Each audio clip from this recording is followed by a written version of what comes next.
Never again in my life will I go to the shared attic. Neither would I ever go down into the basement, nor into the empty, darkened rooms again. What if those things have a pus pile there? I wouldn't have gone into the attic the first time either, if it hadn't been for my mother. She asked me to collect pigeon droppings to fertilize the plants in the summer house. I tried all sorts of things to get out of it. I told her that city pigeons eat in garbage dumps, that their shit probably contains heavy metals, that it is toxic, dangerous, and not good as fertilizer, but my mom didn't back down. If the old-fashioned gardening blog said that pigeon droppings were good for flowers, then so be it. My mother reminded me of everything she had done for me, so, in her opinion, I simply had no right to refuse. I grabbed a trowel and a bag, asked the house administrator for the key, and went up to the attic. I think you already realize that picking up bird droppings isn't the most pleasant thing to do, but it's also not so easy. The attic is full of pigeon crap, but it doesn't lie in convenient piles for scooping. Scraped it off as best I could, squirming with stench, the scraps flying in my face. It was uncomfortable to walk there. My feet constantly fell into the soft floor, and I banged my head on the wooden beams a couple of times. I cursed out loud, and was already imagining how I was going to report all this hell to my mother. The attic reeked not only of bird droppings, but also of rottenness. Pigeons under the roofs of houses not only live, but they also die. There are bones everywhere, and as I made my way deeper and deeper, I smelled another pungent, unpleasant odor. That's what hospitals smell like. I thought it was strange to smell that in the attic. As I headed for the exit, I almost stepped into the bloody mess. I squatted down and flashed my phone. Clots of torn flesh, little bones, and feathers. Someone had taken a bite out of a bird here. I decided that a cat had snuck into the attic and decided to look for it, thinking it probably wouldn't be hard for an animal to catch a bird here, but it was unlikely to live long here without water. "Kitty, kitty, kitty, kitty," I called out. No meow was heard in response. As I rummaged through the attic, I found other remnants of someone else's meal. It was a pigeon eggshell, carefully pierced through the top. I first thought the shells were left over from hatching chicks, but the yolks were dripping from some of them. These eggs were pressed through with a finger and drank. What on earth was going on in an enclosed attic? I figured I'd already done everything I was asked to do, so it was time to get out of this stinking place, and that would have been the end of it, if it weren't for my habit of always glancing around. I regret being so thoughtful. As I walked away, I noticed a human-like shape in the darkness. I saw a rounded head, arms dangling along the body. Someone was standing a few feet away from me. I looked at the figure out of the corner of my eye, but pretended not to notice, and whoever was standing in the dark pretended he wasn't there. He didn't want to be discovered, and he probably had his reasons. I deliberately dropped the trowel to stop, and bending over, carefully turned my head toward the one who was hiding in the darkness. I couldn't get a better look at him, but the weird thing was that the man made no move at all. He didn't give himself away with a movement, a rustle, or a breath. People can't be that still. I was scared, walking toward the hatch and feeling his gaze on my back, fighting the urge to flee. On my way down the stairs, I shined my phone at the gloomy figure, but saw nothing. Maybe I was just looking in the wrong place, or maybe the figure had moved somewhere. For the next couple of days, all I could think about was the man upstairs. I felt like I had locked someone in there. It had been locked up before me, but maybe some crazy person had climbed into the attic and, starving, started eating pigeons and drinking their eggs. Perhaps that person needed help, and I didn't do anything. Or maybe that figure wasn't a living person, but just a mannequin that someone had left in the attic. After all, no one could be that quiet and stand still like a statue. I had to drop off the keys to the house administrator, who lived on the top floor. I knocked on his door, but apparently he wasn't home. There was an entrance to the attic above me. I had the key in my hands, and my curiosity got the better of me. I climbed up there again, thinking I'd be safe if I didn't get too far from the hatch.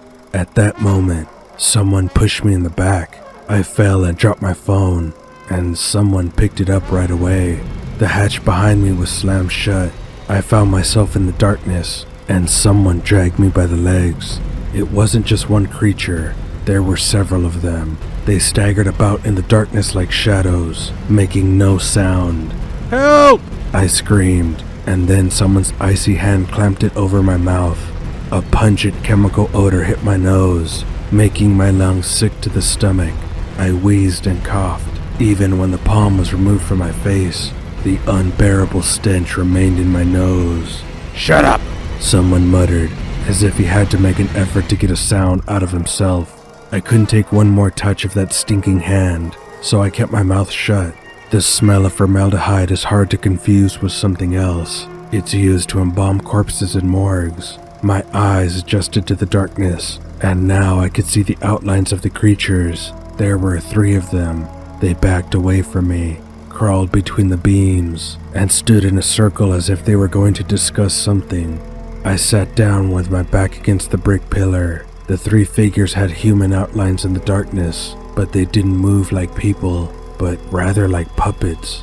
They walked dragging their own bodies, their heads tilted back or falling forward. Their arms dangled limply. It was as if their mortal shells were dead, but they were still trying to manage them. "Why did we take him?" said one of them in a strangled voice. "He saw us and he came again," someone replied. The creatures spoke the words carefully, but their voices sounded as if they hadn't opened their mouths. Perhaps they just couldn't do it any other way. I wanted to tell them that I would pretend I hadn't seen anything or anyone if they would let me go, but I was told to keep quiet, and so I did, trying not to make them angry. "We have to decide." The third one spoke well, but there was pain in his voice too. "We have to deal with him."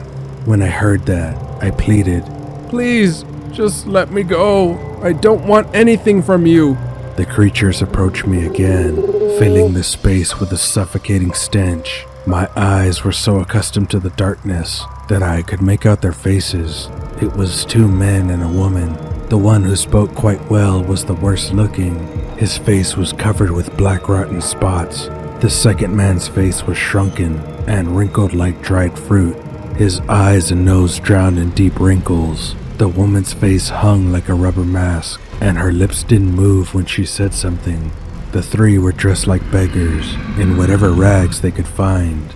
Still, these creatures couldn't be confused with the homeless. There was nothing alive in their appearance or gestures, nothing human. They were walking corpses, yet I still refused to believe what I was seeing. "Stay quiet!" The creature with the rotten face spoke threateningly. They were deciding what to do next. I couldn't understand half of what they were saying, but I heard the words "get rid," "clean up," and it didn't promise anything good for me. I thought I should run for the hatch, but fear gripped me. Furthermore, I already knew that these 3, though they moved awkwardly, were not so slow and not weak at all. Besides, they had dragged me so far away that I didn't know where the exit was. "The meat flies have laid eggs in my ears again, and the worms will be coming out soon," said the man with the rotten face. "Help me get them out." "Wait till we figure out what to do with this one," said the woman, pointing at me. "There's nothing to think about. Strangle him and run away from here at night," replied the rotten creature. "I can't run anymore," said the one with the wrinkled face. "It's hard for me. I'll stay here."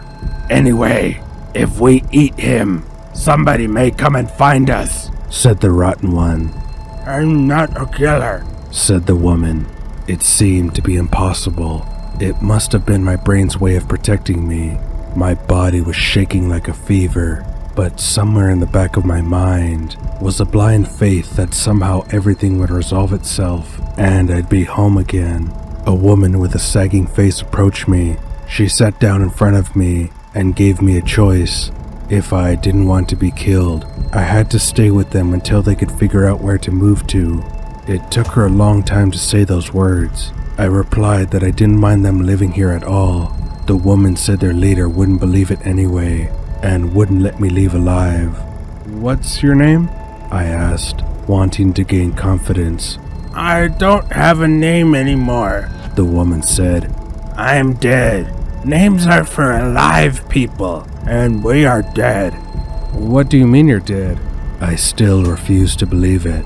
"You walk, you talk. Maybe you're just sick and need to go to the hospital. I can help you." The woman opened her shaggy clothes in front of me and showed me her stitched breasts. The long incisions on her body were stitched with black thread. "I came here from the hospital. Look how they helped me there," she said furiously, without hesitating. Unable to look at it, I covered my face with my hands. The woman told me I could eat pigeon eggs, and there was a pipe in the attic that oozed water, so I could drink it. "We don't eat much," said the creature with the sagging face. You won't starve here." I had been trapped for hours. They kept an eye on me. The creature with the shrunken face sat on the hatch, so I wouldn't try to escape. My phone rang several times and was smashed against the bricks. I wish I had told someone where I was going. Night fell. It got all dark in the attic. I was terribly tired, but I wasn't going to sleep, as I was afraid of being attacked. Moreover, I tried to talk to them a few more times, thinking that I could save myself by befriending these creatures. The only one who talked to me was the woman, who seemed to have a little sympathy for me. She told me that there are rare people in the world who come back to life in morgues, though not completely, rather in this horrible way. They come back to life after autopsy and embalming. However, no one brings these people home. They no longer have a place in the world of the living, and they no longer have rights. Instead, the morgues do special procedures for these dead people. They sew their arms to their bodies, sew their legs together. In other words, they are deprived of movement, then they are buried, and such people are forced to lie on the ground half dead. They decompose, but very slowly. This process can last a couple of decades. That's why sometimes resurrected people run away from the morgues and hide wherever they can, making festering places. Sometimes they stay in basements, other times in sewers, or in attics. They hide because they may be caught, sent to morgues, and then to graves. It is not common to talk about it. For morgue workers, a reanimated dead person is a rare case and an occupational secret. The woman escaped from the morgue. The shrunken man died and came back to life somewhere in the woods, and the one with the rotten face found them, explained what had happened, and helped them settle down. He is very old and has been hiding from living people in basements and attics for a long time. I tried all night to convince them that I sympathized with them, saying that I could even help them find a new place and that I would never tell anyone about what I had found out, but I betrayed them as soon as I had any hope of salvation. In the morning, someone started knocking on the attic. "Stay quiet," growled the rotten dead to me, and all three of them lay down on the floor. "Help! There are dead people in here!" I yelled as soon as the hatch opened. It was my neighbor, the administrator of the building. He said they were looking all over for me and asked what I was doing here.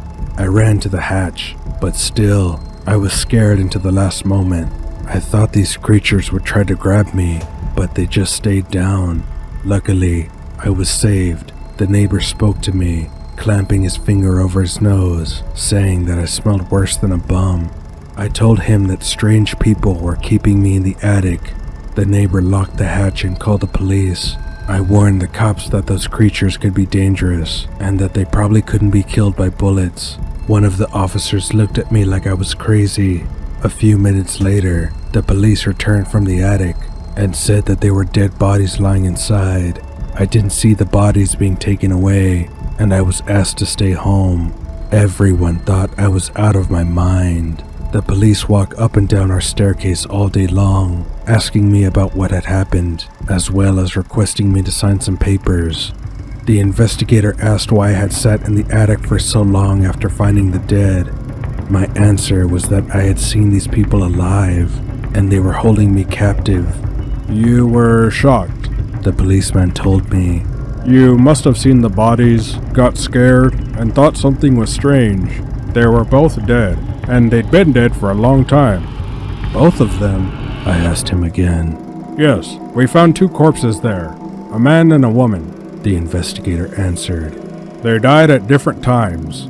The woman seems to have been stolen from the morgue, and the second corpse came from some unknown place. We're looking for it now.